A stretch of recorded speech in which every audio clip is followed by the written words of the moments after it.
Hallo and welcome to Transfermarkt TV. I'm Manu Fed, he's Stefan Bienkowski, and also he is Ewan Robertson. This is our Player of the Season video for the Premier League. And guys, we had some. Well, I guess it's not really that big of a surprise when you look at the final result. But let's do this top five. Start at the bottom. Coming in at fifth is Martin Odegaard from Arsenal, 6.7% of the vote. Stefan, what's your thoughts here? Yeah, 6.7% doesn't seem like a lot, but it is actually quite a lot in terms of the overall, votes for, our player of the season. Obviously, we asked people to vote for the top goalkeeper, defender, midfielder, forward, then vote for their player of the season. So it's not as if that's been split between midfielders or anything. That's people saying Martin Odegaard was the very best player in the season, in the Premier League this season. I don't entirely agree with it, but I do understand the idea that he might have been Arsenal's best player. I think, if you look at him in terms of his playmaking, his assists, his key passes, everything that Arsenal did in an attacking sense went through Odegaard. We're talking about a team here that was very defensive-minded for much of the season. Without Odegaard in that team, I think they probably drop a few more points. I think a lot of those kind of narrow wins become hard-fought draws. I know they've got a lot of big attacking players like Havertz, Saka, Martinelli, etc. But I think pound for pound, Odegaard was probably the best attacking player in that Arsenal team, and as such, I think it makes sense that he gets this amount of votes this season. What do you think, Ewan? Yeah, I thought he enjoyed a fantastic season. Arsenal's best player up to January was probably Declan Rice, but I think after the kind of winter break, Odegaard really stepped up, and his leadership skills are not the kind of classic leadership skills in terms of shouting and screaming on the pitch, but he leads by his performances. 22 goal contributions in all competitions, really good in the ball. He can dictate play for Arsenal. He's very much a kind of number 10 in an era where number 10s don't really exist, even though he plays more of an 8 for Arsenal. But I think he's a phenomenal talent. I think he's one of the best creative midfielders in the world at the moment. His market value shot up in our last update, and understandably so. I think he's an excellent player, and he probably was Arsenal's best of the season. Yeah, no, without a doubt. Also performed really well in Champions League, right? Whether Arsenal was successful or not, always really much depended on him. So, yeah, very much deserved to be in the top five. The next player on the top five list is Rodri with 8.09%. Stefan, this pleases me because I think central midfielders or defensive midfielders don't get enough attention, in my opinion. Rodri is one of the best and most important players, not just in the Premier League, but I think in the world. We see how important, for example, Toni Kroos has been lately for Real Madrid. Rodri falls in that same category, in my opinion. I actually kind of wish he would get more votes, but maybe some people just don't value the player as much as I do.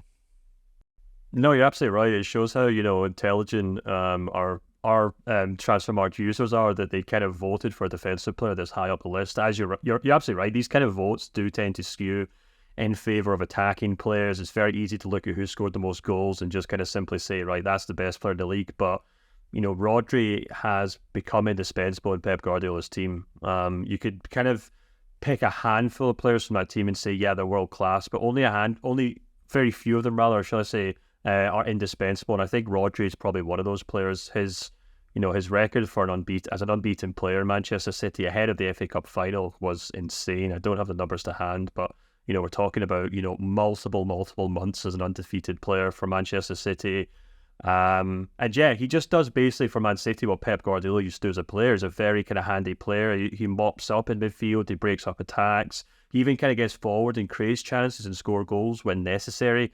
He's just an absolute powerhouse in the field. And yeah, I mean, whether he was Man City's best player or not this season, I guess is still up for debate. We'll probably find out when we move up the rankings here. But yeah, definitely deserving to be in the conversation for player of the season. And it's really encouraging that he picked up almost 10% of the votes. Yeah, Ewan, I think it always shows that a player is really important for a team when every other team in the league, and in fact in Europe, tries to get a Rodri themselves, right? Yeah, 74 games was unbeaten record until the FA Cup final for Manchester City. That is the loss of Spain. But yeah, I mean, he's probably the best defensive midfielder in the world, and it's quite impressive as well. He got so many votes given the 6 options in the midfield category were so strong on Transfermarkt's voting. So you had Declan Rice in there, you had Martin Odegaard, I think Cole Palmer was even in the midfield category. So the fact that so many people went with Rodri probably highlights just how important he was for Manchester City, especially as Pep Guardiola's team kind of evolves. Kevin De Bruyne was probably the most important player in City's team, but I think hamstring injuries have really kind of limited his ability to play 90 minutes and ability to play at a high level and consistently. I think Rodri is now the main man in that Manchester City's team. He's probably Pep Guardiola's most trusted lieutenant, and the guy he goes to, the guy he relies upon. He's kind of captain on the pitch, even though he doesn't wear the armband. Yeah. Up next on the list is another Manchester City player. That's Erling Haaland with 15.76% of the vote. Is it just me, or did it feel like this was a little bit of a disappointing year by his lofty standards, I guess? But Stefan, what do you think here? Yeah, heavy lies the crown, I guess, is the expression that comes to mind, in the sense that, Haaland was still absolutely insane this season in terms of his goals, assists, what he did for Manchester City. But compared to his own standards, there's no doubt there was a drop-off this season. Part of it's down to injury. I think part of it was just down to the way that Manchester City played. There still are question marks as to how he really fits into that team. I think if you include the FA Cup final, I think he went the last 6 games of the season without scoring a goal. So, there's maybe some kind of question marks over his own fitness, over his own sharpness in front of goal, and in general just how Manchester City have played. I think he's really suffered from not having Kevin De Bruyne in that team for much of the season, because the two of them had this incredible chemistry. And it's clear that, his goals kind of dried up a bit when De Bruyne was out of that team. However, still, one of the best strikers in the world, if not the best, considering what he's doing in the Premier League. I know Mbappe's alongside him and will probably pip him in terms of international football this summer. But from what he did domestically, I think Haaland still, offered more than Mbappe did in Ligue 1. So, outstanding player. 15.7% of the votes is still a really impressive return for him, considering it was a slight drop-off. But I guess that's the wonderful thing about football. It all comes down to context, and you're only judged as well as your next game, or your last game, I suppose. And Haaland has kind of been penalised a bit for that. I read this crazy headline after the FA Cup final that Haaland has a final problem. In other words, he can't score in big games. Is that too harsh? People do label that at Haaland. I'm not too sure if it's big games or kind of just finals, but yeah, I think it is incredibly harsh. He obviously smashed the bar against Manchester United, which was a really good effort, although didn't hit the back of the net.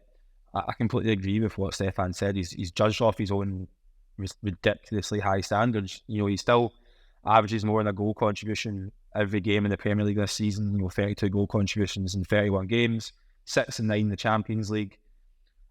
I don't think we see the best version of Erling Haaland at Manchester City, but I don't put that solely down to the Norwegian.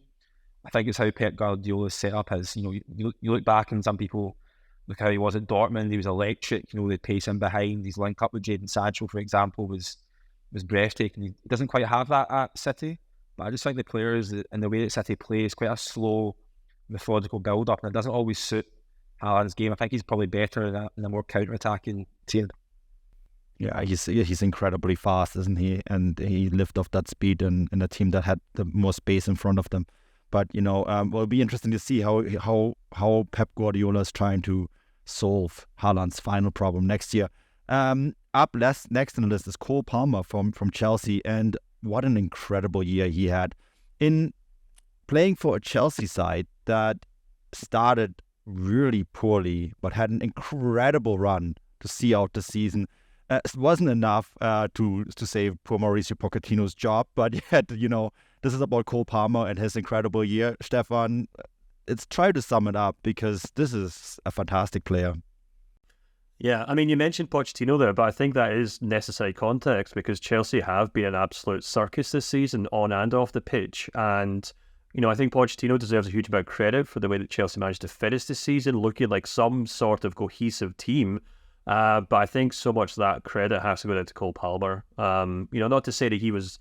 Well, actually, maybe I should say he almost did drag Chelsea through games. They obviously do have other players who have performed well, but his goals and assists were absolutely incredible. I know as rival fans, we'd like to argue that a lot of those goals came from the penalty spot, but even if you kind of factor those out, his goals and assists per 90 were just still absolutely fantastic. And you have to be a good player to leave Manchester City and have people question whether that was the right decision, because they have such a star-studded team.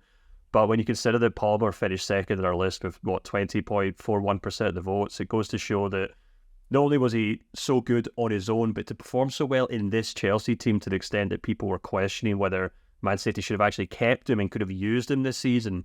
It's just the greatest kind of compliment I think you can pay a player in the Premier League this season. So yeah, fantastic player, huge potential. He's going to be a big star next season. I guess we'd have to wait and see whether Chelsea can get their act together and get him in the Champions League in the years to come.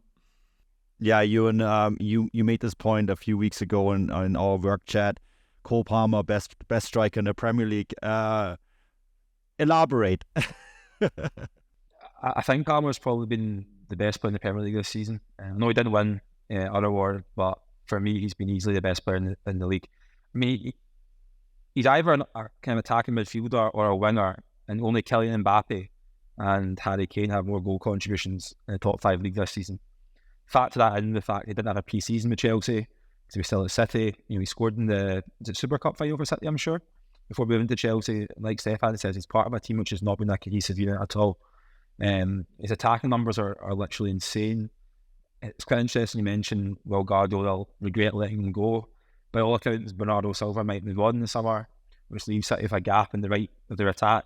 If we're going to sign any player in the world at the moment to play in the right of the attack, you'd probably sign Cole Palmer.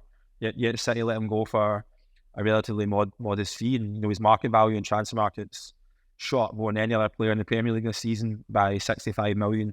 It's a real breakthrough season. It's incredible when you think about it, really. I don't think anyone would have expected Palmer to put up those numbers. When he went to Chelsea earlier in the summer, a lot of people were questioning whether Chelsea had overspent to sign him, so he's certainly disproved that.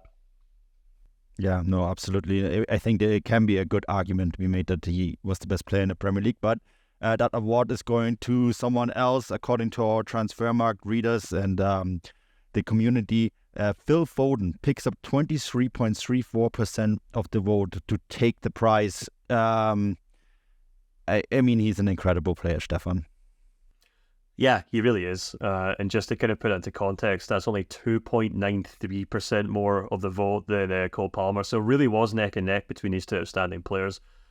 Yeah, I mean, I think the best way to sum up Phil Foden would be that final game of the season against West Ham, when there was so much kind of hanging on whether West Ham could kind of hold out, grind Manchester City down, take a point off them, and somehow help Arsenal to the title.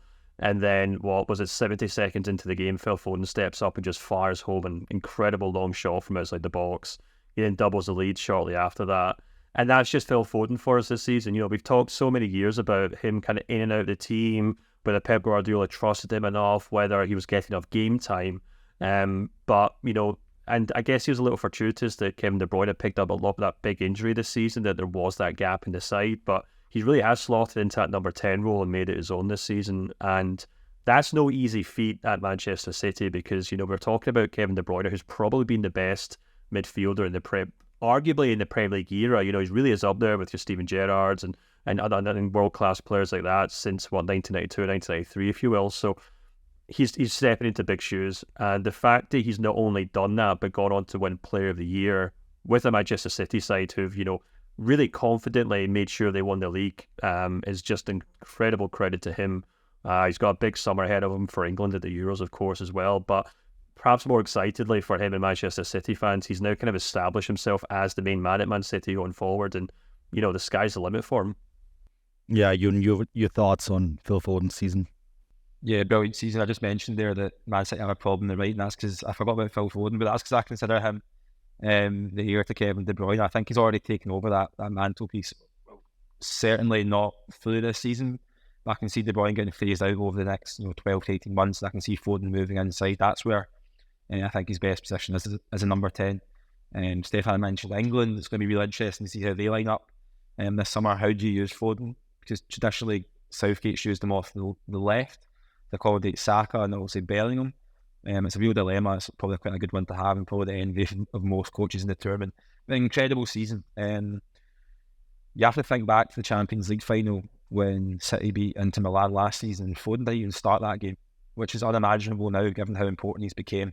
He's an incredible talent. Technically, I think there's very few players in the world that have his technical ability, and he's really kind of blossomed this season. matured both on and off the pitch, and he's one of the best players in the world. No, without a doubt. And you can, of course, check out all of Phil Foden's stats and the other player stats on Transfermarkt. And speaking of, the Euro 2024, you can build your own squad on Transfermarkt as well and figure out yourself where to fit in Phil Foden, because it is an interesting dilemma. But that's it from us today. We'll be back soon with more content. Until then, cheers and bye-bye.